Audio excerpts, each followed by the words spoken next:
Right, I think we'll make a start, and people will join us as we come along. So, my name's Dr. Mood. I'm one of the doctors at Hiyos. We're a GP practice in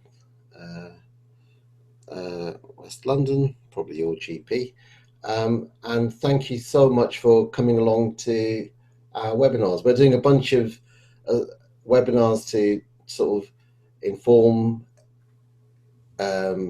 educate and entertain you. So hopefully this will be all three.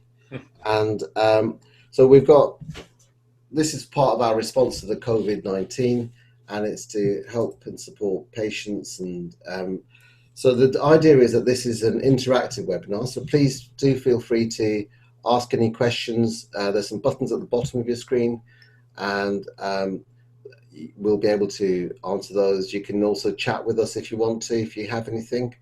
Thank you for the messages coming through already saying thank you for arranging this. It's been an absolute pleasure. And I'm incredibly grateful for Dr. Chris Shambrook, who's agreed to join us. And he has been the performance psychologist for the British rowing team for 22 years. I mean, he must have started when he was like 2, because it doesn't look much older now. And we're going to be discussing, basically, it's a really difficult time at the moment, and we're just going to be discussing how we can help and support ourselves and one another. So allow me to introduce Chris, and then we'll ask him some questions. The format is we ask a few questions, we'll just have a small conversation, and then we'll take any questions that you guys have from the panel. So Chris, would you like to give us some background? Sure, yeah. As you said, a performance psychologist. So I started doing performance psychology back in about 1995. I got a role with the British rowing team in 1997, which I continued up until last year. But alongside that, I've worked in lots of other sports. Used to work for the England and Wales Cricket Board. I've worked in golf, worked in football, done a lot of different work across a lot of high performance environments, as well as since 2003, working with a lot of different businesses and organizations, taking the same kind of concepts of performance psychology that we use with Olympians to kind of go, okay, well, how can that help people in their everyday work?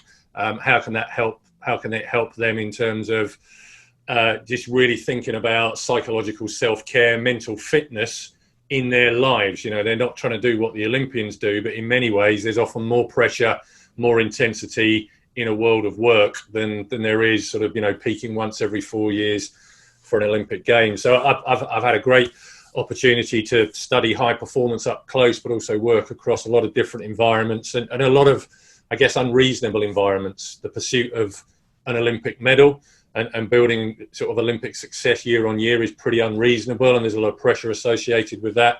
And also a lot of the commercial customers that we have as well are, very competitive environments, trying to do stuff which hasn't been done before, and we learn a lot about individual psychology, collective psychology, and how to support people to be the best versions of themselves, whether they are looking to thrive or whether they're looking to bounce back from a difficulty or a challenge. It's been, a great fun career so far.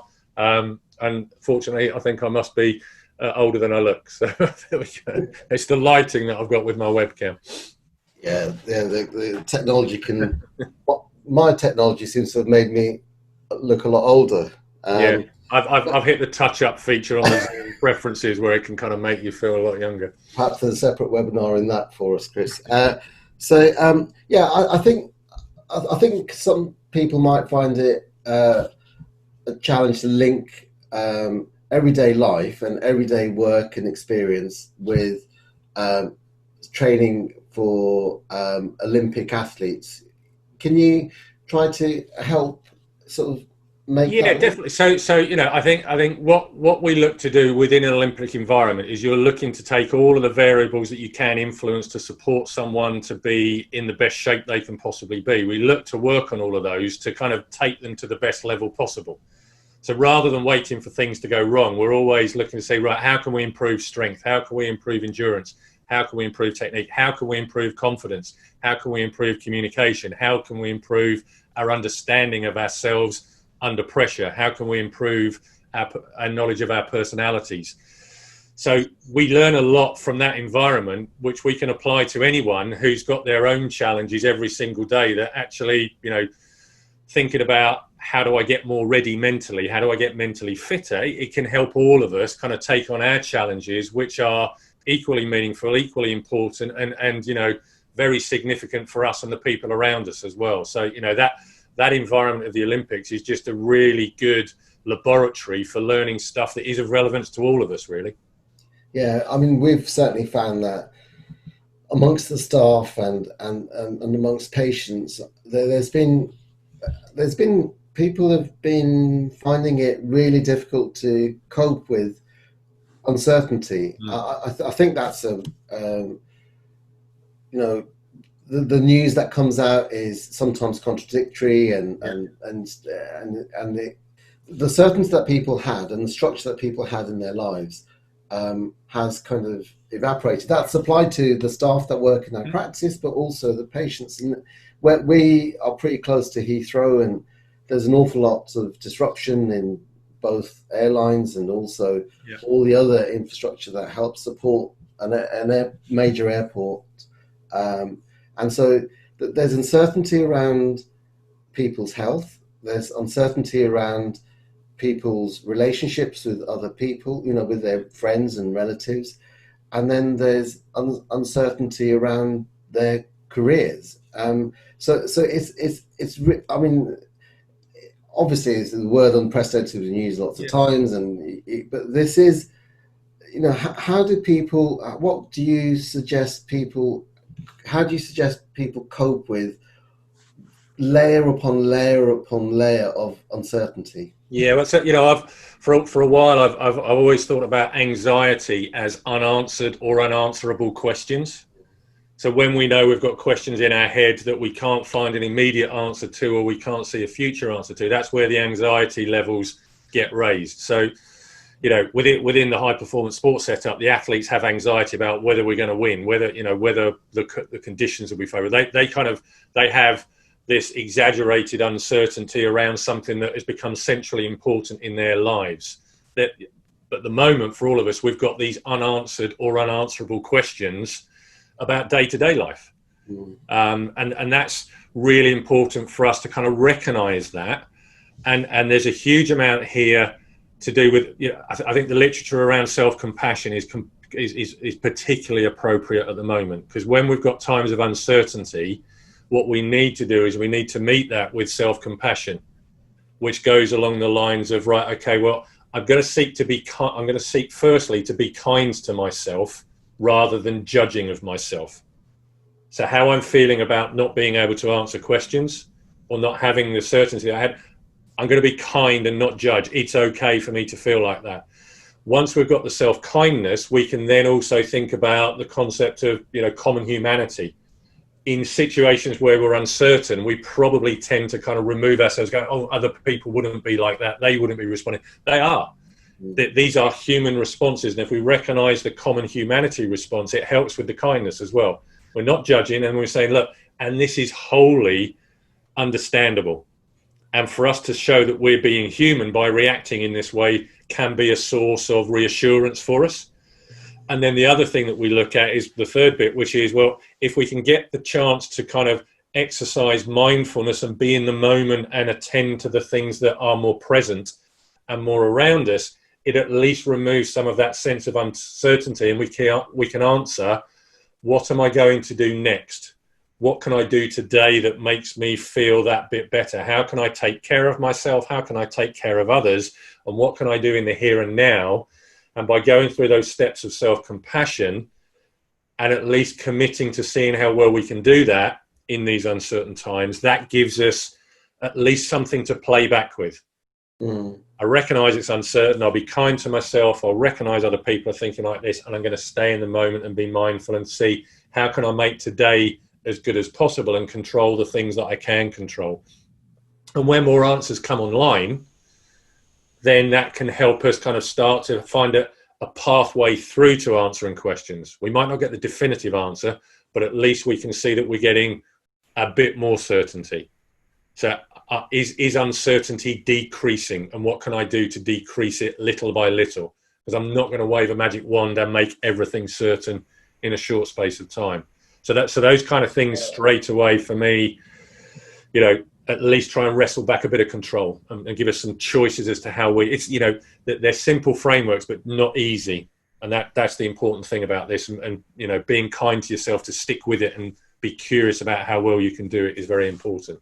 I think that's incredibly helpful, actually, because just giving yourself some space and just saying, look, it's the first step probably is just recognizing that, you kind of, it's okay to feel a bit scared and uncertain and actually coming to terms with those emotions is a really good idea. But as you said, it's easier said than done, isn't it? Because it's really hard. Perhaps it'd be interesting to have your views on mindfulness, because it's how do you live in the moment when? Well, that's interesting. So for me, I don't think you live in the moment. You definitely make a commitment to seeing how well you can attend to stuff that's going on right now. And then you'd be aware that my mind might get distracted, but if it gets distracted, can I bring it back? Because the mindfulness activities, all of this self-compassion, it's not flicking a switch and all of a sudden you've got a Zen state and you're immune to everything that's going on around you. What we do know from the world of elite sport is that if you practice something repeatedly, you get an awful lot better at it. Now, most of us have practiced judging ourselves and not being kind to ourselves a lot of the time. And we've practiced, thinking other people are acting differently to us. And we've typically practiced thinking about the future and what next. So we've practiced a lot of those other thinking styles. So at the moment, it's a good opportunity to see, can you practice a complementary skill that gives you the opposite, and so you've got somewhere else to go to. So when I recognize I'm being judging of myself, right, I'll see if I can sort of understand why and be kind to myself. So I think the mindfulness thing is about, just being curious about day after day, little by little, can you notice that you're getting better at attending to something in the here and now, attending to your thoughts and your feelings, and staying with it for a bit longer before you get distracted. And then if you do start thinking about the future and the uncertainty, do you find it a little easier to bring it back to, okay, but what was I in the middle of? What am I doing for today? And just having that conversation. I talked to some of the athletes in the past about having a thought trampoline. So in your head, get the image of a thought trampoline that's going to sit next to something that is typically where your brain goes that isn't always that helpful. So let your brain go there, but it's going to have a trampoline next to it to kind of bounce it back into the here and now. And again, but it's just the practice. Many of us have got the preference to focus on the future first and work backwards. So, it's good to now just sort of think about, that might not be the most helpful thing. Can I practice thinking of today and working forward little by little?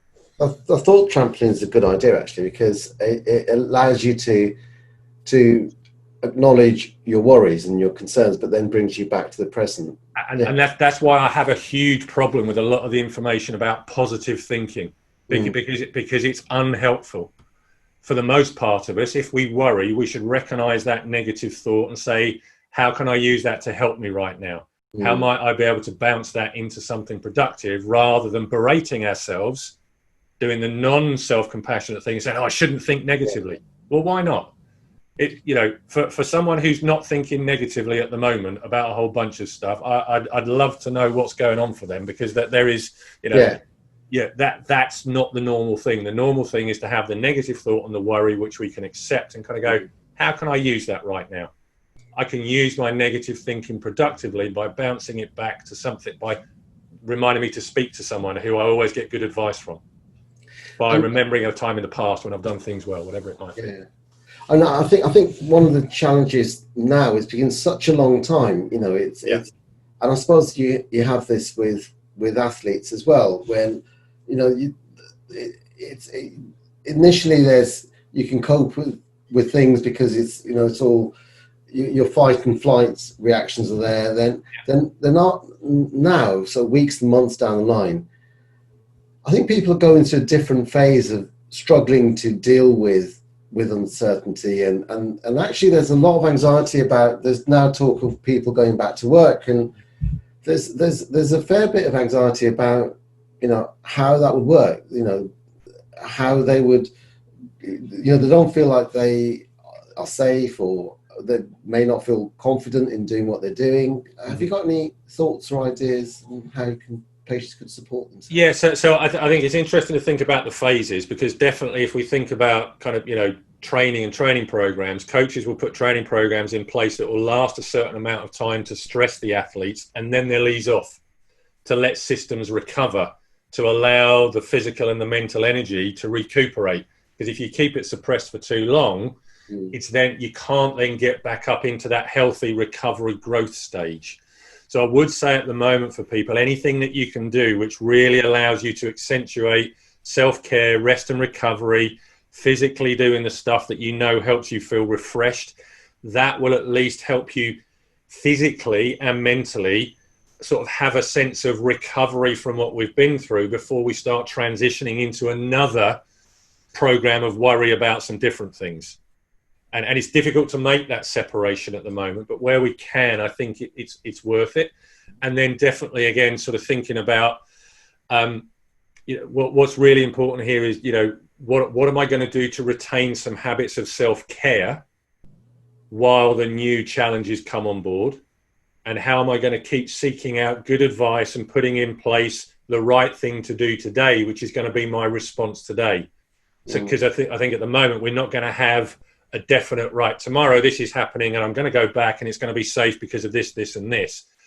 I think we have to be in a mindset of how do I enter into today, taking care of myself, being as safe as possible and ready to find out the next information so I can update one day at a time. And I'm on a mission to update and then rest and recover and take care of myself so I'm ready to get the next block of knowledge and awareness, because we will slowly desensitize ourselves to the worry by having a focus on more control and more confidence that we know what's going on and we know how to engage with the current rules of the game as they are.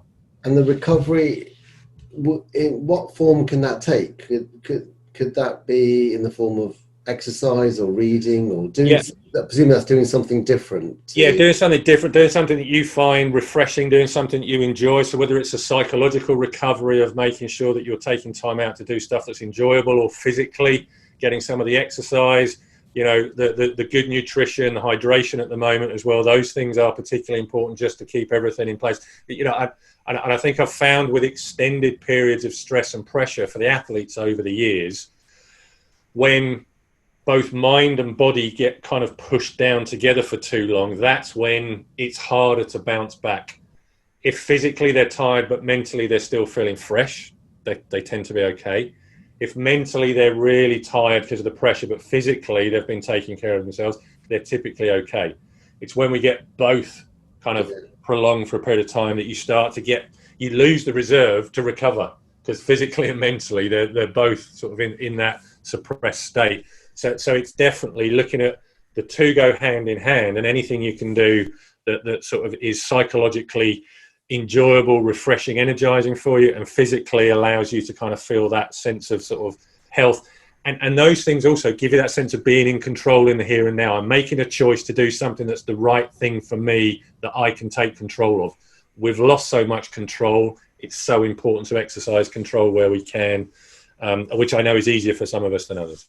I mean, I have to say, Chris, that from a personal point of view, that does resonate, because we have, you know, from our practices point of view, we've been working absolutely flat out, and because there are no more weekends effectively, and weekdays we've been open, bank holidays, and actually, I don't think we as an organisation need to make sure that we do rest properly and do something different so that we're more productive when we do work, because we can't carry on like this for long periods. For a few and that might mean a little bit more collaboration and kind of having a baton handover of, right, who's on the field of play, who's resting, let's do the handover, and at least try and stagger it, you know, so that you know that there's someone coming back on to ride the next. Like I was talking to one of the leaders that I work with, and throughout the work we've done, he's talked about the cycling peloton, and he is the leader, doesn't want to sit at the front of the peloton all of the time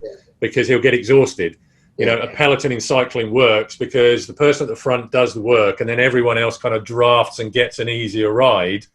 But you can't just leave the person out the front all the time. Someone else goes and takes a turn. And actually, you know, where we can have taken it in turns to kind of step into the pressure and then relax and recover, that at least, you know, there's some benefit from the collaboration involved in that as well. And we don't feel so isolated that it's just us not letting other people down.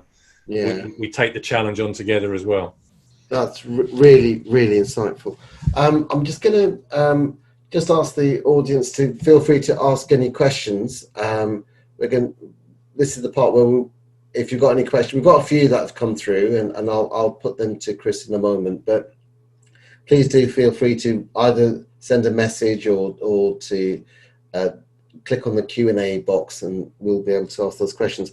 One thing I did want to talk to you about, Chris, and you kindly agreed to share this document with us after the presentation, is the 3 C's model, which I think is really helpful way of coping with, improving mental fitness, which actually is a term which I love. I think people think of physical fitness, but this is mental fitness. Mental fitness, yeah, absolutely. And the 3 C's, we're kind of talking around some of that framework already in the discussion that we're having. But the 3 C's comes from a great theory called self-determination theory, which is all about motivation. Really, really practical information that helps us kind of go, right, if my motivation has changed, I can work out why. And I can work out which things have been affected, but also I can do some things that allows me to keep that motivation sort of, you know, more under my control. So the 3 C's are a sense of control, number one. So we know motivation changes when we have our sense of control or choice influenced. The more control we feel we have, the greater the motivation is likely to be. The more choice we've got, the greater the motivation. Where control gets taken away, so at work, if we're micromanaged and there's loads of regulation and we can't do anything, or something like this happens and we lose the freedom and the autonomy to do what we want, motivation gets dented. So where we can exercise control and choice, it helps us kind of bounce back against some of those sort of things that may have influenced control negatively. Confidence is the next one. So, and we talk about unprecedented and uncertain. So, you know, motivation is it's been dented a lot at the moment because a lot of us haven't got a reference point to kind of build our confidence, to kind of go, I know I've got this. I've got previous experience that shows me how to respond as a human in a pandemic. You know, so where we take a lot from motivation, from confidence, where we back ourselves to know something or be good at something, we'll step into it and do more of it.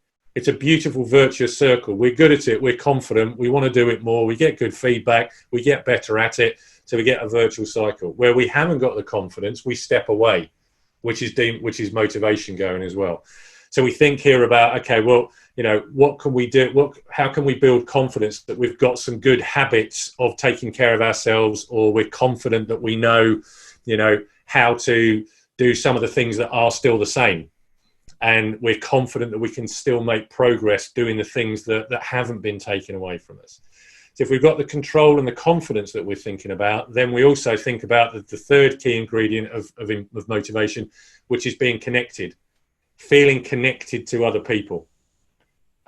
If we feel that we're part of something and we're contributing to something, then motivation goes up. If we feel isolated and separated, chances are motivation goes down. So again, what can we do at the moment that helps us connect with the common humanity, to the community, to people around us, where we've still got colleagues that we can connect with and work with, doing everything that we can to create that sense of togetherness and connection of how we're either dealing with the current situation together, or working together to carry on doing our jobs or supporting each other in the same way that we were. But if we start to understand control, confidence and connectedness, at least we can tune into those each day to kind of go, right, how in control am I feeling today? What's the stuff that I can do that helps me? what confidence have I got? What can I focus on that gives me confidence that I can, do a good day today?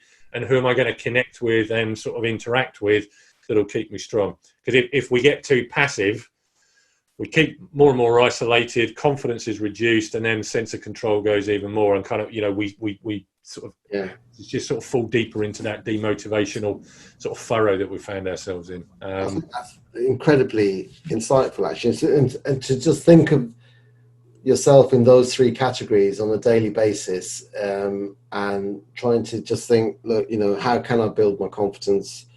How can I connect with one other person? Which bit of my life small bit can I take more control? Which goes back to the kind of self-compassion and mindfulness. And I think someone asked a question about meditation and breathing around sort of, the self-compassion and mindfulness, and absolutely, where there's a chance to do that kind of stuff, that's really helpful. And so for all of you as well, just thinking about where you have got a practice of, regularly just tuning into your breathing. There's really great research that shows of the relationship between the consistent breathing patterns and the reduction of stress because of the impact that it has on us as well. So it actually moves us from the fight flight back into a much sort of, rest digest situation as well. So there's some great online stuff at the moment with people taking breathing classes as well as meditation classes, loads of apps available that help with that stuff. And if we can make a choice, it's worth being curious about what impact it has. How does it help me? Has it made a difference? How do I feel today when I've done it compared to when I didn't do it? I wish it was a magic switch that instantly changed everything, but it's actually much more of a commitment to being curious about wondering what difference it might make today, after a couple of days, after a particular sort of session that you do as well. And actually, one of the things is, going back to the C's, actually, control, confidence, is sort of in a period of uncertainty with workforce and jobs. Mm-hmm. Actually, this is potentially a good time to learn new skills and train yourself, and to develop. It's another way of developing your mind and building new skills. Yeah, definitely. Yeah, and I've talked to quite a few of the people that we coach around. If you've been furloughed, or you're sort of, you're less, sort of, it's a different busyness on a day-to-day basis. It's a really good idea right now to look back at your career to date and actually kind of do a bit of a history. What are the highlights? What are the strengths that I've consistently shown? What's the feedback that I consistently get that people, that in terms of the value I give to people? If we can take the time to do that and look at all of the successes that we've had and realize that we were a common denominator in them, it helps fuel that confidence thing, for confidence in who we are, what value we deliver, and sort of, paves the way for the strengths that we want to lead with or make use of when we find our way back into whatever work life is going to be like beyond, lockdown being eased and us moving back to, life with the virus for a while and waiting for other things to come into place. But it's, do the due diligence on what you've achieved so far, because again, we tend to criticize and focus on what we haven't done. Now's a good time to redress the balance.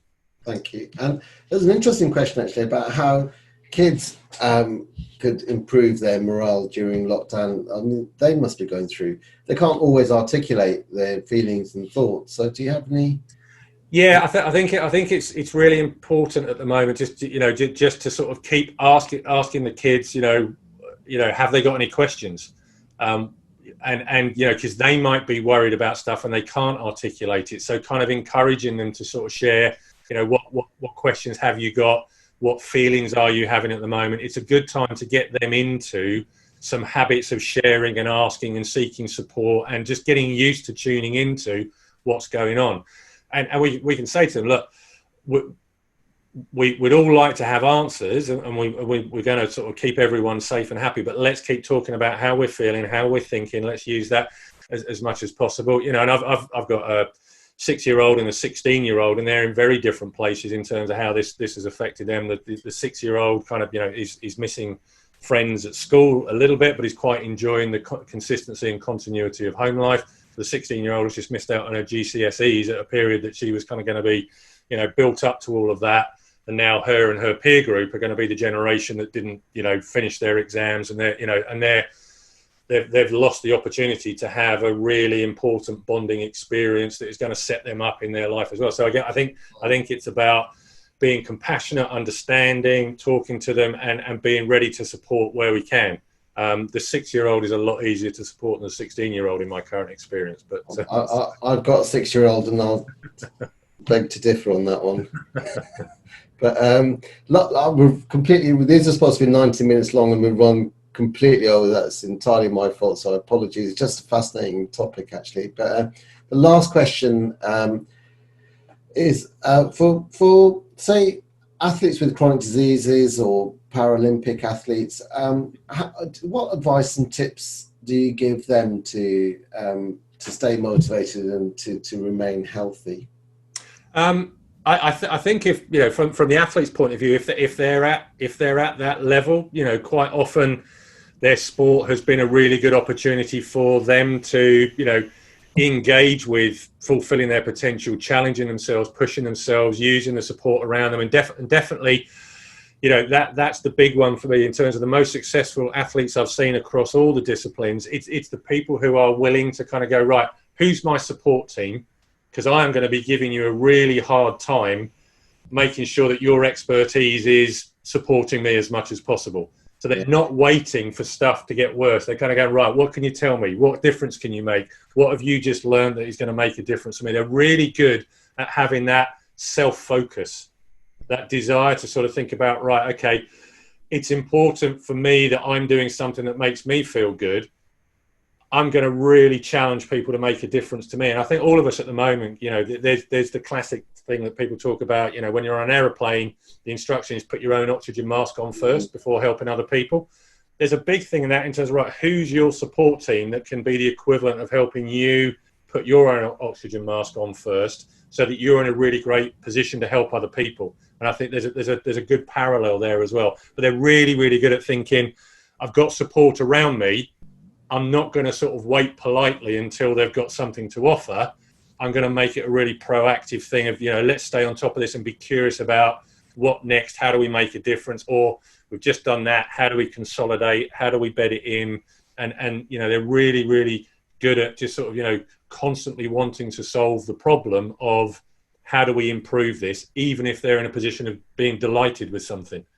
I think that's a really good observation, actually, because goes back to your 3 C's about having control, some confidence, and being connected. And I just want to share with patients, the fact that we as a practice are open. We're open differently, but we are here to to help and support you. So if you need us, please contact us, and we can help and support you and build your confidence. And you should be able to start getting pieces of life back into order, and we're going to try to connect patients together. So it's a fantastic framework that I think we're trying to support our patients with. So sadly, we've run out of time. It seems like 19 seconds rather than 5 hours that we've been chatting, Chris. I was going to just launch a poll just to see if other people agree with, just to see how they thought today went. I like the scale from terrible to superb. That's I like a scale. One of the things that we want to do actually is not use just not use formal words. We like to so everyone loves you, Chris. Thank you very much. I think you sharing your insights and thoughts actually has been useful for me and with the practice as well. And I think one of the things we want patients to do is to go away and just maybe think about stuff, be kind to themselves, and to just explore.